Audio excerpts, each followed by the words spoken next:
No final de novembro de 1976, Elvis foi apresentado a uma jovem de Memphis chamada Ginger Alden.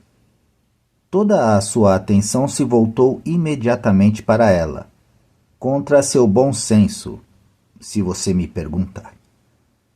A coisa mais impressionante que me lembro dele dizendo sobre ela foi que seus olhos o lembravam dos de sua mãe. Elvis realmente não estava pensando com clareza. Se estivesse, teria percebido os erros que estava cometendo. A escrita está na parede. Linda sabia que não podia alterar ou controlar o comportamento de Elvis e não queria estar lá para testemunhar o fim.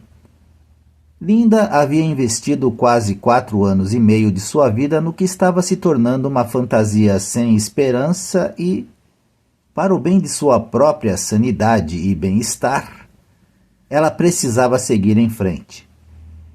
Ela escreveu uma carta apaixonada para Elvis, explicando seus sentimentos e preocupações, e a mandou entregar pessoalmente em casa. Eu sabia que ele chorou quando leu, mas não tenho certeza se Elvis respondeu à carta. Eu acho que não. Considerando a proximidade que compartilhavam, foi uma separação tristemente anticlimática que ele mal reconheceu.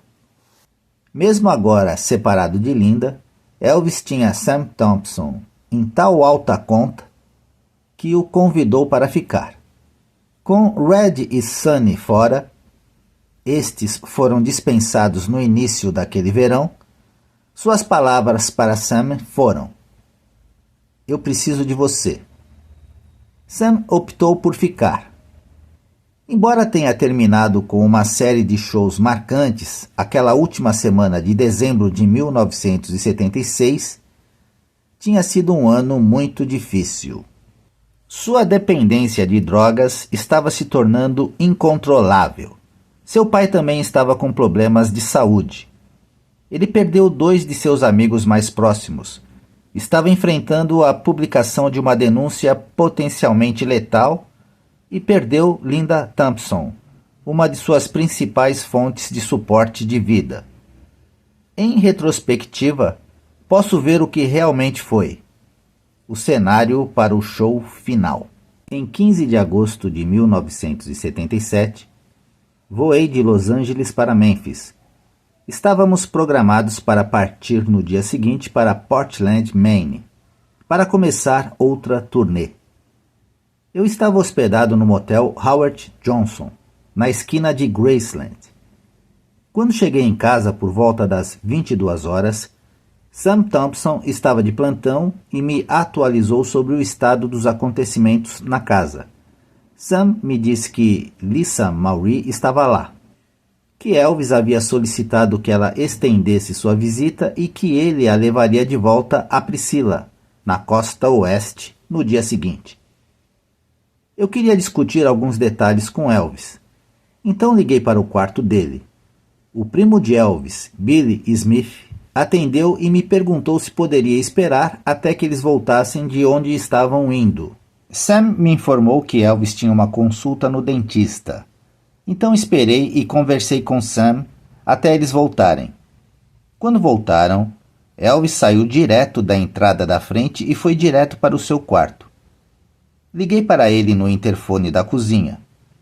Conversamos por 1 minuto e perguntei se ele precisava de algo especial. "Não", ele disse. "Está tudo bem. Só se certifique de que eu esteja acordado às 4 horas amanhã." Eu não percebi na época, mas tinha acabado de terminar minha última conversa com Elvis Presley. Comi uma refeição que as empregadas prepararam para mim e voltei para o Howard Johnson para dormir um pouco. Então, no dia seguinte, eu recebo a triste notícia. Cheguei em casa no início da tarde seguinte, perguntando se alguém tinha notícias de Elvis. Não tinham. As empregadas me prepararam o café da manhã e eu me acomodei na sala para fazer alguns telefonemas sobre a turnê. Mais ou menos 1 hora depois, o interfone da cozinha tocou. Era Ginger Alden, ligando do andar de cima. Ela pediu a uma das empregadas que mandasse alguém subir imediatamente. Ao Estrada, um dos assistentes de Elvis pegou o telefone. Ouviu por um segundo e então correu para o andar de cima. Nada em comum, pensei. Elvis estava sempre ligando para pedir alguma coisa.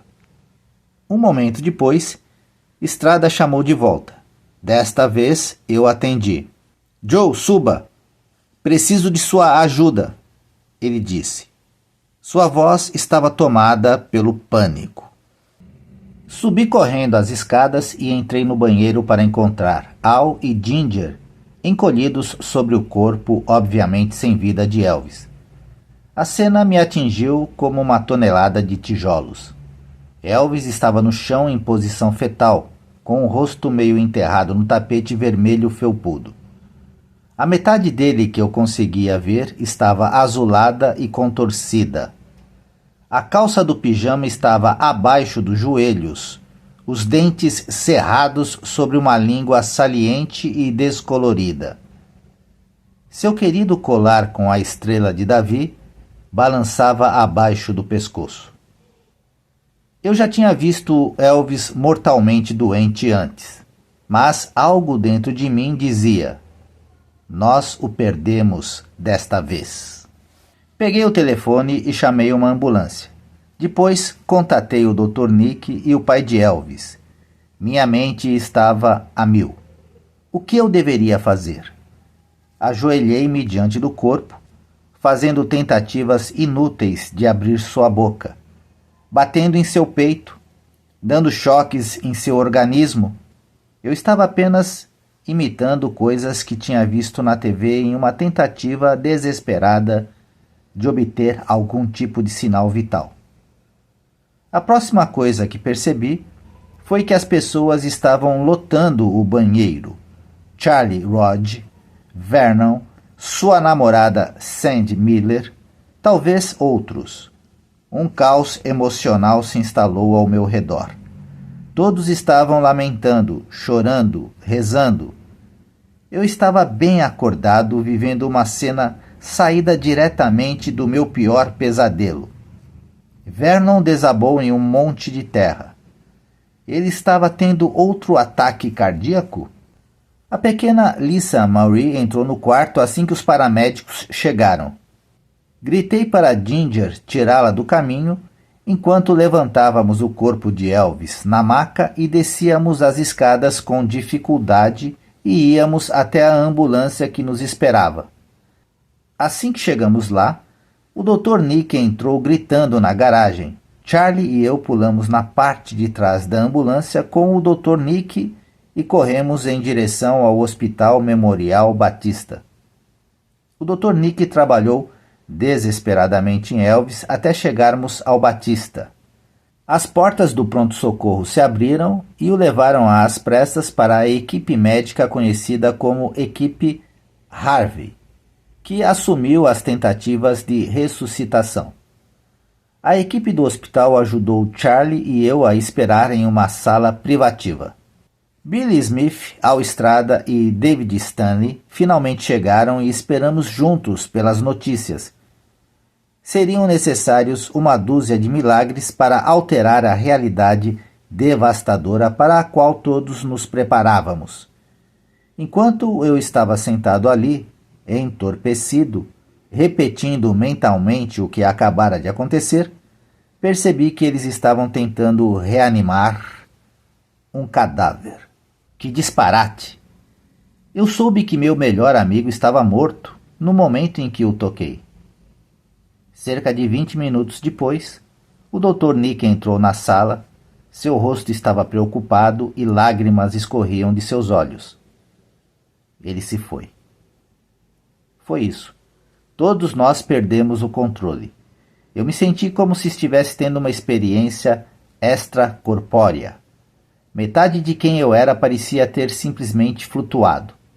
A parte restante de mim se esquivou da dor e do desespero do momento e se concentrou em cuidar dos negócios.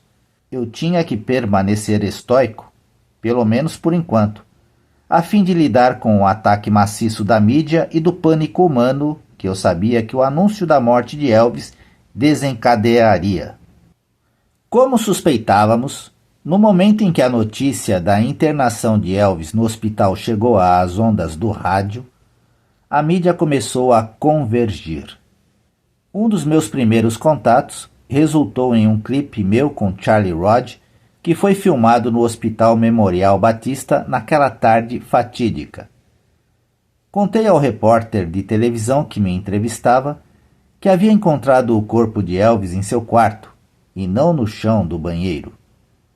Quando o repórter me perguntou, ele estava deitado na cama? Respondi, sim. Tenho sido bastante criticado ao longo dos anos por contar essa pequena mentira. A resposta é muito simples. Respondi quarto, em vez de banheiro, porque estava simplesmente tentando proteger a privacidade de Elvis.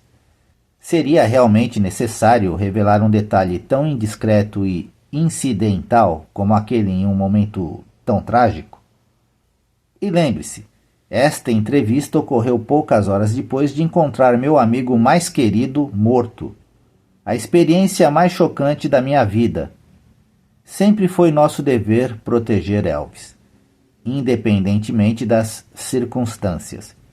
Qualquer resposta que eu desse na época, especialmente logo depois, teria sido uma negação de qualquer coisa controversa ou inapropriada. Estávamos todos atordoados, e me surpreende que eu tenha conseguido dizer qualquer coisa inteligível naquela tarde. Por muito tempo, operei no piloto automático. Meu coração e minha mente estavam rejeitando, como muitos de nós, a aceitação de que Elvis havia partido de nossas vidas para sempre. Muitos de nós levamos anos até retornarmos a algo que, ao menos, se assemelhasse a uma vida normal. O Dr. Nick retornou a Graceland para informar Vernon sobre a morte de seu filho. Estávamos com medo de que a notícia pudesse causar outro ataque cardíaco repentino. Ou, pior. Eu sabia que tinha ligações importantes para fazer. Charlie e eu fomos levados a uma sala de conferências vazia, onde o primeiro número que disquei foi o do Coronel Parker. Então liguei para Priscila, o promotor Jerry Weintraub, minha namorada Shirley e Sheila Ryan. Ironicamente, Sheila estava na página 42, Idade de Elvis, do livro de Red e Sunny, intitulado Elvis, o que aconteceu? Quando atendeu o telefone. Linda Thompson foi notificada por Lisa Maury, que ligou para Linda sozinha de Graceland. No momento em que Linda desligou o telefone, todas as luzes do apartamento dela se apagaram. Estranhamente, em todo o prédio, apenas as luzes do apartamento de Linda Thompson se apagaram. Outra coisa igualmente bizarra aconteceu alguns dias depois, durante o funeral de Elvis. Elvis nos disse uma vez que, quando falecesse, encontraria uma maneira de nos enviar um sinal, do outro lado. Enquanto carregávamos o caixão de Elvis pelos jardins de Graceland, um enorme galho de árvore inexplicavelmente caiu bem perto de nós. O ar pesado do verão estava estagnado e não havia absolutamente nenhum vento ou turbulência de qualquer tipo que pudesse tê-lo causado. Podem nos chamar de loucos, mas todos nós vimos isso como algum tipo de brincadeira cósmica.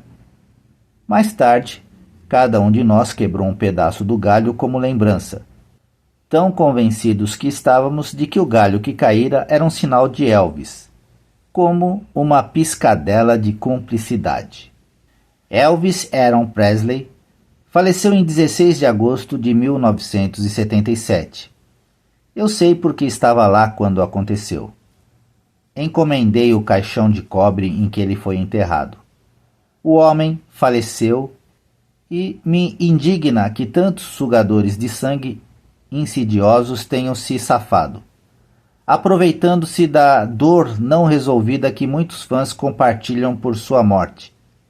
Eles inventaram histórias horríveis de incesto familiar, suicídio e a simulação de sua própria morte. Cada testemunha ocular, livro ou história de tabloide, proclamando sua existência desde aquela data em 1977, foram todas besteiras perversas e desprezíveis.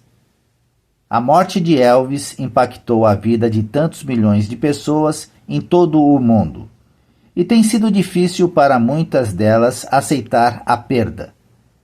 Suas emoções não mereciam ser exploradas. A histeria mundial que sua morte causou continuou por muitos e muitos anos. Talvez seja mais fácil agora perceber o quão intensas as pressões sobre ele devem ter sido durante sua vida.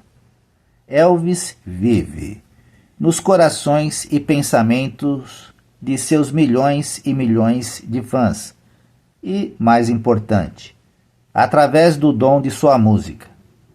Nesse sentido, sim, Elvis é eterno.